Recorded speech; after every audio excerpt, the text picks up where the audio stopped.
중국 정부의 강제 송환을 중지시키는 것은 유엔의 북한 제재 어떤 것보다도 더 강력한 효과를 가질 수 있습니다. 근거는 분명합니다.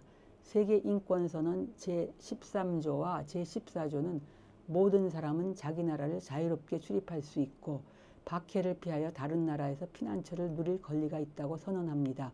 이 원칙에 따라 모든 국제인권협약은 강제 송환을 엄격히 금지하고 있으며 이 원칙은 지금까지 지켜져 왔습니다.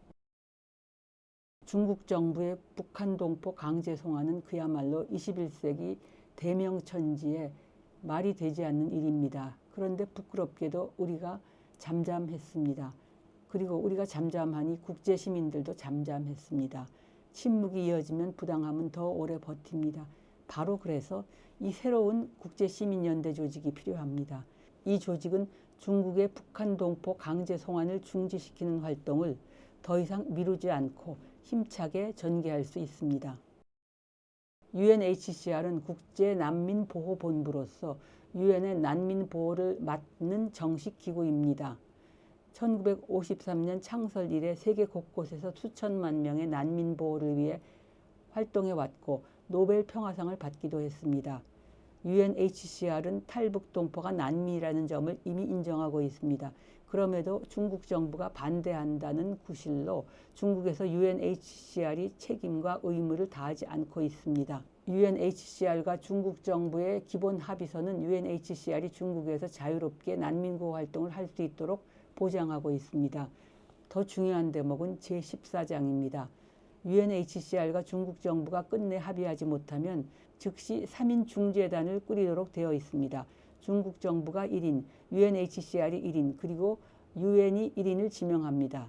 그리고 UNHCR과 중국 두 당사자는 이 3인 중재단의 최종 판결을 무조건 따라야 한다고 명문으로 규정하고 있습니다. 그러나 UNHCR은 중국 정부에 의한 북한 동포 강제 송환 문제에서 자신의 권한과 책임을 다하지 않고 있습니다. 왜 이렇게 되었습니까? 우리가 잠잠했기 때문입니다. 인권 문제는 늘 그렇습니다. 앞장서는 정부는 없습니다.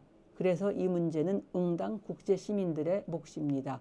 시민이 요구하고 시민이 움직일 때 비로소 인권 문제는 해결됩니다. 근대사는 중국의 후진성을 보여주고 있습니다. 그리고 중국의 현대화 과정에서 중국 공산당은 중국이 낙후된 야만 국가가 아니라는 것을 끊임없이 강조해야 하는 심리적 부담을 안고 있습니다. 그 단서는 곳곳에 있습니다. 중국 곳곳에 공산당 구호가 반복해 문명국 중국을 강조하고 있는 것만 봐도 알 수 있습니다. 그래서 중국은 모든 국제인권협약에 대해 다른 나라에 앞서 적극적으로 지지하는 모습을 보여주고 있습니다. 중국이 더 이상 야만국이 아님을 과시하기 위함입니다.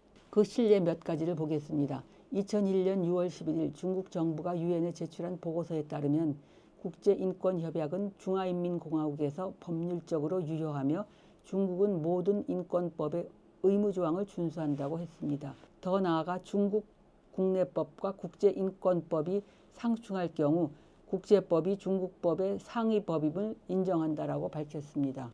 2001년 12월 12일 난민보호협약 기념 국제회의에서 중국 대표인 중화인민공화국 왕광야 외무부 차관은 이렇게 말했습니다. 난민보호협약은 암흑 속에서나 헤매고 있는 도움 없는 난민에게는 희망의 촛불이며 난민을 지원하는 인도주의 활동가에게는 하나의 지침서입니다. 중국은 이처럼 국제인권협약을 겉으로는 적극 지지하는 모습을 분명히 보여주고 있습니다. 뿐만 아니라 2000년 5월 5일 제네바에서 열린 제24차 고문방지회의에서 중국 대표 차오중화이는 이렇게 말했습니다. 중국은 국제법을 준수하였으며 국제법은 중국법의 일부로 간주되며 중국에서 법적으로 유효합니다. 라고 큰소리쳤습니다. 이와 같은 발언과 사례는 이외에도 수없이 많을 것입니다. 이렇듯 우리에게는 탈북 동포 강제 송환에 대해 중국 정부에 강력하게 항의할 근거가 충분히 있습니다. 국제인권협약은 강제 송환을 금지하고 있고 중국 또한 국제법의 효력을 스스로 인정해 왔습니다. 그런데도 현실은 다릅니다.